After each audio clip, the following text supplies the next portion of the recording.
Alors, hier, nous avons commencé notre thématique, l'ordre diplomatique. Nous avons eu à dire que lorsqu'on parle de l'ordre diplomatique, on parle d'un esprit de soumission et d'un esprit d'obéissance. Parce que l'ange qui nous a visités. Et je disais que lorsqu'on parle de l'ordre diplomatique, on parle d'un mouvement d'avancement et de l'élargissement des territoires. Je vous ai dit que Dieu sur la terre, par le nom de Jésus, a réprimandé les apôtres.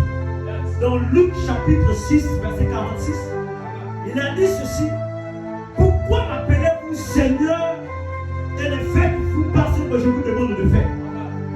Et plus loin, il va dire maintenant il est temps, avec un ordre de commandement, allez-y partout dans les nations et annoncez que le royaume de Dieu est en train d'arriver.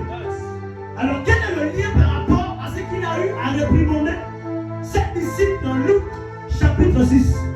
Parce qu'il fallait que les apôtres puissent vivre la conformité de l'esprit et de l'habilité de l'ADN divine en eux. Et Jésus voulait se rassurer à ce que l'ADN puisse habiter dans leur corps. Mais il n'y a pas de l'ADN sans une fraternisation avec l'horloge divine. Et les apôtres avaient du mal à faire entrer le système de pensée de Dieu dans leur système de pensée. Ce qui faisait en fait que Jésus ne pouvait pas encore leur dire cette parole: allez-y dans le monde et multipliez-vous.